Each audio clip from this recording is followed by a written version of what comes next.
السلام علیکم۔ میری مالکن اپنے 2 ماہ کے بیٹے کو ڈبے والا دودھ پلاتی تھی، مگر ان کا بیٹا ہر وقت بیمار رہتا۔ ڈاکٹروں کا کہنا تھا کہ بچے کو ماں کے دودھ کی ضرورت ہے، مگر مالکن اپنے بیٹے کو دودھ نہ پلاتی۔ مالکن نے مجھے کہا، میں تمہیں 50,000 دوں گی، تم میرے بیٹے کو اپنا دودھ پلایا کرو۔ میں 50,000 کا سن کر مان گئی۔ میں مالکن کے بچے کو خوش ہو کر اپنا دودھ پلاتی، مگر میں جس وقت بھی دودھ پلاتی بڑے مالک میرے سر پر کھڑے رہتے اور بچے کو دیکھتے رہتے۔ مجھے بڑی شرم آتی، مگر میں انہیں کچھ نہ کہتی، کیونکہ مجھے 50,000 جو مل رہے تھے۔ ایک روز آدھی رات کو بچے کو دودھ پلانے گئی تو ہوش اڑ گئے۔ جب میرا نام روبی ہے، میرے شوہر کی تنخواہ بہت قلیل تھی، بامشکل ہی گھر کا گزارا ہو پاتا تھا۔ پھر اس پر میرا بیٹا جو ابھی 8 ماہ کا تھا، اس کے پھٹے ہوئے کپڑے دیکھ کر مجھے رونا آ جاتا۔ میرے پاس تو کھانے کے پیسے بھی نہیں تھے۔ ایک بار میری پڑوسن نے مجھے ایک ایسی بات کہی جسے سن کر میں سوچ میں پڑ گئی، لیکن مجھے لگا کہ شاید میرا شوہر مجھے اس بات کی اجازت نہ دے۔ وہ کام کی نوعیت ہی کچھ ایسی تھی۔ وہ کہنے لگی کہ اس کے کوئی جاننے والے ہیں جنہیں ایسی عورت کی ضرورت ہے جو ان کے بچے کے لیے رضائی ماں بن سکے۔ اپنی پڑوسن کی بات سن کر میں چپ سی ہو گئی تھی۔ وہ کہنے لگی، وہ بہت امیر آدمی ہے، مگر اس کی بیوی اپنے 1 ماہ کے بیٹے کو دودھ نہیں پلاتی، ڈبے والا دودھ پلاتی ہے، جس کی وجہ سے وہ بیمار رہتا ہے، اور اسے اپنے بیٹے سے بہت محبت ہے۔ اس کی خاطر وہ تمہیں بہت اچھی قیمت دے گا۔ میں نے کہا کہ میرا شوہر شاید مجھے اس بات کی اجازت نہ دے۔ میری پڑوسن کہنے لگی، ایک بار تم پہلے میرے ساتھ چلو اور ان سے پوچھو کہ وہ تمہیں اس کی کیا قیمت دیں گے۔ اگر وہ پیسے بہت معقول ہوئے تو ظاہر سی بات ہے تمہارا شوہر انکار نہیں کر سکے گا، کیونکہ تمہیں پیسوں کی ضرورت ہے۔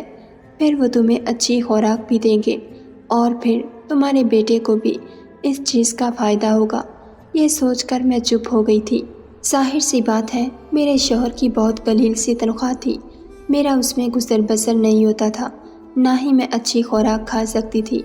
میرا بیٹا بھی بے حد کمزور سا تھا، اور اولاد کی خاطر میں یہ قدم اٹھانے کے لیے بھی تیار تھی۔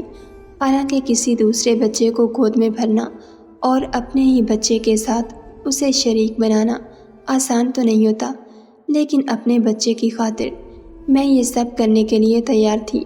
مجھے بھی اپنی پڑوسن کی بات ٹھیک ہی لگی۔ پہلے میں ان لوگوں سے بات کر لوں، تاکہ اگر مجھے وہاں سے اچھی تنخواہ ملنے کی امید ہوئی تو میں اپنے شوہر کو بھی قائل کر لوں گی۔ اگلے روز میں اپنے بچے کو گود میں لے کر پڑوسن کے ساتھ ان کے بنگلے میں پہنچ گئی۔ وہ واقعی بے تحاشا امیر لوگ تھے۔ جب میں اندر گئی تو اس گھر کی مالکن ٹانگ پر ٹانگ رکھ کر صوفے پر بیٹھی تھی، اور بچہ بے تحاشا رو رہا تھا، اور ایک کم عمر ملازمہ کی گود میں تھا جو اسے فیڈر پلا رہی تھی، لیکن بچہ دودھ نہیں پی رہا تھا۔ مالکن نے مجھے سر سے پیر تک بڑے غور سے دیکھا، اور اس کے چہرے پر ناگواری سی چھا گئی۔ کہنے لگی، نہ جانے تمہارے مالک کے دماغ میں کون سا بھوسا بھرا ہوا ہے۔ آج کل لوگ بچوں کو ڈبے والا دودھ پلاتے ہیں اور بچے پل جاتے ہیں، لیکن نہیں، اسے اپنی بات ہی پوری کرنا ہوتی ہے۔ کہنے لگی، بہرحال یہ میرا مسئلہ نہیں، تمہارے مالک ابھی کمرے میں ہیں، باہر آتے ہیں تو ان سے بات کر لو۔ یہ کہہ کر وہ اٹھ کر باہر چلی گئی، اور ڈرائیور کو پکارنے لگی کہ اس نے شاپنگ پر جانا ہے، اسی لیے گاڑی کو ریڈی کرے۔ میں تو اس عورت کو دیکھ کر حیران سی رہ گئی تھی، کیسی ماں تھی۔ خیر، پھر میں یہ سوچنے لگی کہ شاید کوئی بیمار عورت ہے جو کہ مجبوری کی حالت میں اپنے بچے کو اس کے حق سے مستفید کرنے سے قاصر ہے۔ لیکن یہ تو ہٹی کٹی عورت تھی، صحت مند بھی تھی، اپنے بچے کو اس نعمت سے نواز سکتی تھی۔ لیکن شاید آج کل کی ماڈرن قسم کی مائیں ایسے ہی ہوتی ہیں، اپنے بچے کو ملازمہ کے رحم و کرم پر ہی پالتی ہیں، اسے سینے سے لگانے کی بجائے ملازمہ کے ہاتھ میں دے دیتی ہیں۔ میں نے گہری ٹھنڈی سانس بھری تھی۔ وقت کی بات تھی، میرے پاس اتنے پیسے نہ تھے کہ اچھی خوراک کھاتی، تاکہ میرا بیٹا بھی صحت مند ہوتا، اور اس عورت کے پاس سب کچھ تھا، لیکن یہ پھر بھی اپنی اولاد کو اس کے حق سے محروم رکھ رہی تھی۔ عورت اٹھ کر جا چکی تھی۔ کچھ ہی دیر بعد اس گھر کا مالک کمرے سے نکلا اور میری پڑوسن سے کہنے لگا، کیا یہ وہی خاتون ہے؟ پڑوسن کہنے لگی، جی یہی ہے۔ میرے گود میں پکڑے میرے بیٹے کو اس نے باغور دیکھا تھا، اور پھر میری صحت بھی کوئی بہت اچھی نہ تھی، میں دبلی پتلی سی تھی۔ وہ کہنے لگا کہ انہیں تو خود خوراک کی اچھی خاصی ضرورت ہے، یہ بھلا میرے بچے کو کیسے پال سکتی ہے؟ میں نے اس کی بات سن کر کہا، روزی روٹی اللہ تعالیٰ کے ہاتھ میں ہوتی ہے۔ جس رب نے بچوں کی خوراک کا ذریعہ بنایا ہے تو طاقت بھی وہی دیتا ہے۔ میری بات سن کر اس نے بڑے غور سے مجھے دیکھا اور کہنے لگا، میرا بچہ بہت بیمار رہنے لگا ہے کیونکہ اسے ڈبے والا دودھ موافق نہیں آیا۔ ڈاکٹر کہتا ہے کہ اس بچے کو ماں کے دودھ کی ضرورت ہے، اور میری بیوی کسی طور پر بھی راضی نہیں کہ بچے کو اس کا یہ حق دے۔ میں اپنے بیٹے کے لیے بہت پریشان رہتا ہوں۔ میں نے کہا کہ آپ مجھے کتنے پیسے دے سکتے ہیں؟ میرے سوال پر کہنے لگا، جتنے آپ چاہیں گی میں دوں گا، مجھے پیسے دینے میں کوئی قباحت نہیں، بس میں یہ چاہتا ہوں کہ میرا بچہ ٹھیک اور تندرست رہے۔ اس نے مجھے مہینے کا 50,000 کا کہا تھا۔ یہ سن کر تو حیرت سے میری آنکھیں پھٹی کی پھٹی رہ گئی تھیں۔ یہ میری ضرورت سے اچھے خاصے زائد پیسے تھے۔ جب میں نے اپنے شوہر کو بتایا تو پہلے وہ خاموش ہو گیا، لیکن تھوڑی سی پیش رفت کے بعد اس نے مجھے اجازت دے دی۔ اگلے روز جب میں اس بنگلے میں گئی، مالک گھر پر ہی موجود تھا۔ مجھے دیکھ کر اپنا بیٹا مجھے پکڑا دیا، کہنے لگا، آج آپ دن بھر یہیں رہنا، ہاں رات کو 10 بجے کے بعد آپ جا سکتی ہیں۔ میں اپنے بیٹے کو بھی ساتھ لائی تھی۔ میں ایک ملازمہ کے ہمراہ ایک کمرے میں چلی گئی۔ وہ کمرہ اس بچے کے لیے ہی مخصوص تھا۔ وہ بچہ روئے جا رہا تھا، شاید شدت بھوک کی وجہ سے رو رہا تھا۔ میں نے اسے اپنے ساتھ لگا لیا، اسے چپ کروایا، لیکن اس بچے کو میری گود میں دیکھ کر میرا بیٹا بڑے غور سے مجھے دیکھ رہا تھا۔ میں اپنے بچے کے حق میں کسی اور کو بھی شریک کر چکی تھی۔ میرا بیٹا بار بار میری طرف لپک کر گود میں آنے کی کوشش کر رہا تھا، لیکن اس وقت مالک کا بیٹا میری گود میں تھا۔ میں اسے دودھ پلا کر سلانے کی کوشش کر رہی تھی۔ میں نے اپنے بیٹے کے چہرے پر ایک عجیب سی بے چینی سی دیکھی تھی۔ کچھ ہی دیر میں مالک کا بیٹا سو چکا تھا، لیکن میرا بیٹا جب بھی میری جانب لپکتا میں مجبوراً اسے خود سے پیچھے ہٹانے کی کوشش کرتی۔ مجھے لگ رہا تھا کہ جیسے ابھی میرا بیٹا رو دے گا، اسی لیے میں نے اس بچے کے کھلونے اپنے بیٹے کے ارد گرد رکھ دیے۔ میرا بیٹا ان کھلونوں سے بہل سا گیا تھا۔ میں نے اس بچے کو سلایا اور بیڈ پر لٹا دیا۔ کمرے میں اے سی بھی آن تھا، اور پھر میرے اپنے بچے کو بھی بھوک لگ رہی تھی، کچھ اس کا بھی سونے کا وقت تھا۔ میں نے اپنے بیٹے کو بھی سلا دیا، لیکن اب میں یہ سوچ رہی تھی کہ اسے لٹاؤں گی کہاں؟ بیڈ تو مالک کے بیٹے کا تھا۔ میں نے اپنے بیٹے کو زمین پر ہی لٹا دیا اور خود بھی اس کے برابر میں بیٹھ گئی۔ ابھی کچھ ہی دیر ہوئی تھی کہ کمرے کا دروازہ کھلا اور ایک ملازمہ کمرے میں داخل ہوئی۔ اس کے ہاتھ میں دودھ کا گلاس تھا۔ وہ اس نے مجھے تھما دیا۔ میں اسے حیرت سے دیکھنے لگی، کہنے لگی، مالک کہہ رہے ہیں اسے تم پیو، اور کچھ دیر بعد میں تمہیں پھل بھی لا کر دوں گی، وہ بھی سارے کا سارا تمہیں کھانا پڑے گا۔ یہ سن کر تو مجھے بہت حیرت ہوئی تھی۔ میں نے کہا، میں یہ سب کیسے کھاؤں گی؟ وہ ملازمہ کہنے لگی، مالک کا حکم ہے، وہ کہہ رہے تھے کہ آپ خوراک اچھی کھائیں گی تبھی ان کا بیٹا بھی صحت مند رہے گا۔ یہ سن کر میں نے دودھ کا گلاس پی لیا۔ پورے 1 سال بعد میں نے دودھ کا پورا گلاس پیا تھا، ورنہ تو روز بس 2 گھونٹ دودھ 1 کپ چائے میں ڈال کر پتلی سی چائے پینے کو ملتی تھی۔ نہ جانے کیوں میری آنکھوں سے آنسو بہہ رہے تھے۔ وقت بھی انسان کو کیسے کیسے موڑ دکھاتا ہے۔ کہاں میں ایک روٹی کو ترستی تھی، اور یہاں میرے سامنے دنیا جہان کی ہر نعمت رکھی تھی۔ صرف اس مالی کے بچے کے توسط سے 5 دن میں ہی میری صحت میں واضح فرق آنا شروع ہوا تھا۔ لیکن ایک چیز جو میں نے محسوس کی وہ یہ تھی کہ جب بھی میں مالک کے بیٹے کو کمرے میں لے کر جاتی، کچھ دیر بعد ہی مالک کسی نہ کسی بہانے سے کمرے میں آ جاتا، مجھے بڑی عجیب سی نظروں سے دیکھتا۔ مجھے الجھن سی محسوس ہوتی۔ میں فوراً سے اس کے بچے کو گود سے اتار دیتی۔ وہ مجھے اپنے بیٹے کے متعلق پوچھنے لگتا۔ مجھے اپنے مالک کی یہ حرکت بہت بری سی لگتی تھی کہ وہ کمرے میں کیوں بلا جھجک آ جاتے ہیں۔ جب 4-5 دن یہی سلسلہ جاری رہا تو پھر میں نے ایک دن ان سے کہہ دیا، دیکھیں مجھے یوں اچھا نہیں لگتا، آپ بار بار کمرے میں کیوں آتے ہیں؟ میری بات پر اس کے ماتھے پر بل پڑ گئے تھے۔ کہنے لگا، سچی بات بتاؤں آپ کو؟ میں نے کہا، جی فرمائیے۔ وہ کہنے لگا، دیکھیں میں آپ کو جو کھانے پینے میں اتنے لوازمات پیش کرتا ہوں، صرف اس لیے کرتا ہوں تاکہ میرا بچہ اچھی صحت کا مالک ہو۔ بس مجھے یہ وہم رہتا ہے کہ ہو سکتا ہے کہ آپ میرے بیٹے کے بجائے اپنے بیٹے پر زیادہ توجہ دیتی ہوں گی۔ میں اگر پیسہ خرچ کر رہا ہوں تو اپنی اولاد کے لیے کر رہا ہوں۔ یہ سن کر تو میرا دماغ گھوم کر رہ گیا تھا۔ کیا سمجھتا تھا وہ مجھے؟ کیا میں بے ایمان ہوں؟ اس کا کھا پی کر اپنے بچے کو صحت مند کروں گی اور اس کے بیٹے کو پوچھوں گی بھی نہیں یا اسے بھوکا رکھوں گی؟ میں نے کہا، صاحب میں غریب ضرور ہوں لیکن نمک حرام نہیں، اور آپ کو ایسے ہی شک ہے تو ٹھیک ہے، آپ کسی اور عورت کو رکھ لیں۔ یہ کہنے کے بعد میں نے اپنا بچہ گود میں اٹھایا اور باہر جانے لگی۔ وہ مجھے پیچھے سے پکارتا رہ گیا لیکن میں ایک منٹ بھی وہاں نہ رکی اور اپنے گھر آ گئی۔ میں غریب ضرور تھی لیکن بے ضمیر نہیں۔ اتنی باتیں سننے کے بعد میں بھلا وہاں کیوں رکتی؟ میں اپنے بچے کا حق اس کے بیٹے کو دے رہی تھی، اس کا خیال بھی رکھتی تھی۔ جب تک میں وہاں ہوتی اس کے بچے کو سنبھالتی بھی تھی اور اپنے بچے کو اس کے کھلونوں سے بہلاتی رہتی، حالانکہ میرے بیٹے کا حق تھا کہ میں اسے توجہ دیتی۔ اسی رات مجھ پر ایک اور مصیبت ٹوٹ گئی۔ میرا شوہر واپس گھر آ رہا تھا کہ راستے میں اس کا ایکسیڈنٹ ہو گیا اور مجھے فون آیا اور کسی نے مجھے یہ بتایا کہ میرے شوہر کا ایکسیڈنٹ ہو گیا ہے۔ یہ سننا تھا کہ میں بے حد پریشان ہو گئی تھی۔ جب تک میں ہسپتال پہنچی میرا شوہر فوت ہو چکا تھا۔ وہ پوری طرح زخمی ہوا تھا۔ جب مجھے ڈاکٹر نے آ کر بتایا کہ میرا شوہر اس دنیا میں نہیں رہا تو میں غش کھا کر گر چکی تھی۔ کبھی اپنے چند ماہ کے بچے کو دیکھتی تو کبھی اپنے شوہر کے مردہ وجود کو۔ میں پھوٹ پھوٹ کر رونے لگی تھی۔ کچھ سمجھ نہیں آ رہی تھی کہ کیا کروں۔ ہمارے گھر میں لوگوں کا رش لگ چکا تھا۔ صبح ہی میرے شوہر کی تدفین ہو گئی۔ وہ رات میں نے یوں ہی روتے ہوئے گزار دی تھی، جبکہ میرے بیٹے کو خبر نہ تھی کہ اس کے والد کی وفات ہو چکی ہے۔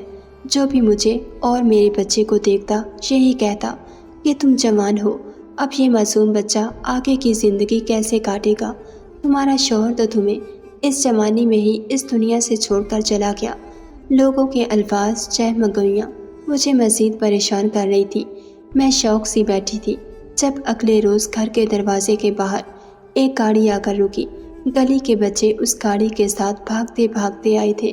ہر کوئی دیدے پھاڑے اس بڑی سی گاڑی کو دیکھ رہا تھا کہ آ کر ہمارے اس چھوٹے سے محلے میں یہ بڑی گاڑی کہاں سے آ گئی تھی۔ تبھی ہمارے گھر کا دروازہ کھلا اور مالک گھر میں داخل ہوئے۔ گاؤں کی عورتیں تو منہ کھولے انہیں دیکھنے لگیں، جبکہ مالک سب کو نظر انداز کرتے ہوئے میرے پاس آئے۔ حالات کی نزاکت کا انہیں اندازہ ہو چکا تھا۔ انہیں یہ بھی خبر ملی کہ میرے شوہر کی کل رات ہی وفات ہو چکی ہے، تو وہ مجھ سے تعزیت کرنے لگے۔ میں پھوٹ پھوٹ کر رونے لگی تھی۔ تب مالک نے کہا، تم فکر مت کرو، دراصل میں تمہیں یہی بتانے آیا تھا کہ میرے بیٹے کی طبیعت بہت ہی خراب ہے۔ وہ تو اب ملازمہ کے پاس بھی بے چین سا رہتا ہے، بس روتا ہی رہتا ہے۔ تمہاری گود کی اسے عادت ہو چکی ہے۔ مجھے تم سے یہی کہنا تھا کہ تم واپس آ جاؤ۔ میں اپنی غلطی پر معذرت خواہ ہوں، تمہارے ساتھ پھر کبھی بدتمیزی نہیں کروں گا۔ اس روز بس اپنے بچے کو لے کر تھوڑا حساس ہو گیا تھا، کیونکہ جس بچے کی سگی ماں اس کی سگی نہ بن سکی تو بھلا اس کی رضائی ماں پر ایک دم سے کیسے یقین کر سکتا تھا۔ مالک بھی اپنی جگہ ٹھیک تھے۔ انہوں نے میرے ہاتھ پر کچھ پیسے رکھے اور پھر وہاں سے چلے گئے۔ میرے شوہر کی وفات ہو چکی تھی مگر گھر کا راشن بھی ختم ہونے کو تھا۔ مجھے کئی بار ملازمہ کا فون بھی آ چکا تھا کہ مالک کا بیٹا بڑا ہی بیمار ہے، صرف میری ہی گود میں اسے سکون مل سکتا ہے۔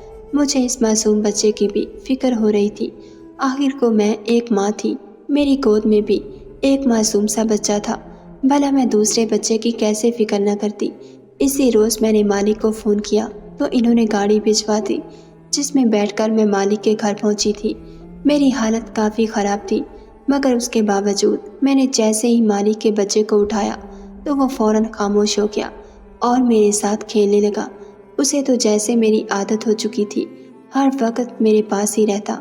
یہ دیکھ کر مالک بہت خوش ہوئے اور پھر ایک روز میرے پاس آ کر کہنے لگے کہ تم اگر بہتر سمجھو تو یہیں رہ لو، میں تمہارے لیے کوارٹر خالی کروا دیتا ہوں، ویسے بھی تمہارا اس دنیا میں کوئی نہیں رہا، رات کو اکیلی گھر جاتی ہو اور صبح واپس آ جاتی ہو، بہتر تو یہی ہے، اکیلے رہنے سے تم یہیں رہ لیا کرو۔ مالک کی بات مجھے بری نہیں لگی تھی، اب تو مالک کا رویہ میرے بیٹے کے ساتھ بھی بہت اچھا تھا، وہ اس کا بھی بہت خیال رکھتے تھے، جو بھی چیز اپنے بیٹے کے لیے لاتے وہی میرے بیٹے کے لیے بھی لے کر آتے، جبکہ مالکن کو اپنے بیٹے کی کوئی فکر نہ تھی، ہر وقت ان کی شاپنگ اور دوستوں کے ساتھ پارٹی ہی ہوتی رہتی، کئی بار تو وہ دوسرے ملک اکیلی اپنے دوستوں سے ملنے کے لیے بھی جا چکی تھی، انہیں اس بات کی ذرا بھی پرواہ نہ تھی کہ ان کا بچہ کس حال میں ہے۔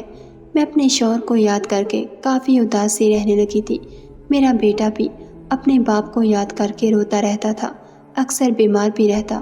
ایک روز مالک کے بیٹے کی طبیعت خراب ہو گئی، میں کوارٹر میں جانے لگی تو مالک بولے آج تم یہیں رک جاؤ، میرے بیٹے کے کمرے میں ہی سو جانا، میرے بیٹے کی طبیعت خراب ہے اور وہ صرف تمہارے پاس ہی سکون سے سوئے گا۔ مجبوراً مجھے وہاں رکنا پڑا۔ آدھی رات کو مالک کا بیٹا بھوک کی شدت سے جاگا تھا، میں اسے دودھ پلانے لگی، مگر تبھی مالک کمرے میں چلے آئے۔ میں اپنے ہی دھیان میں بیٹھی تھی، جب قدموں کی آہٹ سنی تو بوکھلا کر مالک کے بیٹے کو خود سے دور کرنے لگی۔ وہ سو چکا تھا اور اس کی طبیعت بھی کچھ بہتر تھی۔ میری گھبراہٹ دیکھ کر مالک میرے سامنے کرسی کھینچ کر بیٹھ گئے اور پھر جو بولے وہ سن کر میرے قدموں کے نیچے سے زمین نکل چکی تھی۔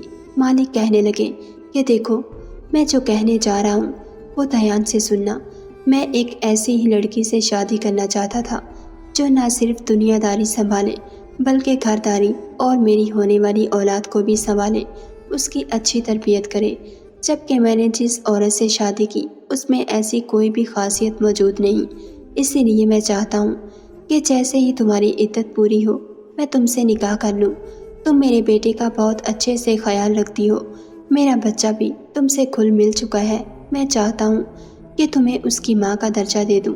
میں نے جب مالک کی بات سنی تو میرا چہرہ سرخ ہو چکا تھا، میں نے فوراً سے کہا کہ نہیں، مجھے صرف اپنے شوہر سے محبت ہے، میں ایسے کیسے آپ سے نکاح کر سکتی ہوں، ابھی تو اس کی قبر کی مٹی بھی سوکھی نہیں۔ میں وہاں سے اٹھ کر واپس اپنے کوارٹر میں چلی آئی، مگر مالک کہنے لگے کہ تمہیں اس فیصلے کا پورا اختیار ہے، تم جو کہو گی میں وہی کروں گا۔ مالک کا رویہ میرے بچے کے ساتھ بہت اچھا تھا، ان کی وجہ سے میرا بیٹا بھی آرام و آسائش میں بڑھ رہا تھا۔ میں نے بہت سوچا جب اپنے بچے کے مستقبل کو دیکھا اور مالک کے بیٹے کو، تو مجبوراً مجھے مالک کا فیصلہ ماننا پڑا، مگر مجھے مالکن کی طرف سے بڑی ہی بے چینی تھی۔ جیسے ہی میں نے مالک سے نکاح کے لیے ہاں کی تو مالکن یہ سن کر بھڑک اٹھی تھی، انہوں نے اسی وقت اپنے شوہر کے چہرے پر ایک تھپڑ دے مارا اور کہا کہ تمہاری جرت کیسے ہوئی ایک ملازمہ سے شادی کرنے کی؟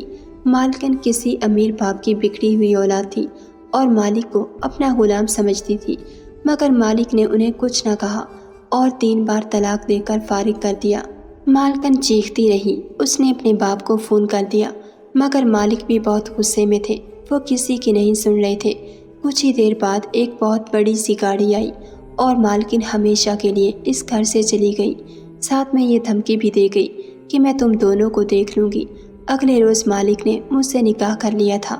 مالکن کو اس کا باپ ہمیشہ کے لیے امریکہ لے کر چلا گیا تھا اور ان کا قصہ بھی ختم ہو گیا تھا، مگر مجھے بڑا افسوس ہوا تھا کہ کاش مالکن اپنے بیٹے کو وقت دیتی، اس گھر کو گھر سمجھتی، مگر ان کی دوستیاں تو بہت سے لوگوں سے تھی، ان کے پاس تو وقت ہی نہیں ہوتا تھا۔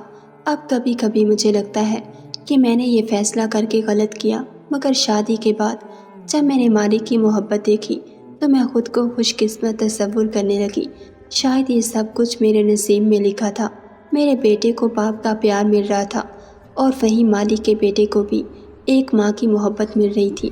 میں اپنے رب کی ذات کا شکر ادا کرنے لگی، اس نے کیسے ایک در سے باقی در کھولے تھے اور میری زندگی خوشیوں سے بھر دی تھی۔ ناظرین، اگر آپ کو ہماری ویڈیو پسند آئی ہے تو لائک اور شیئر ضرور کیجیے، اور ایسی مزید ویڈیوز دیکھنے کے لیے ہمارے چینل کو سبسکرائب کر لیجیے۔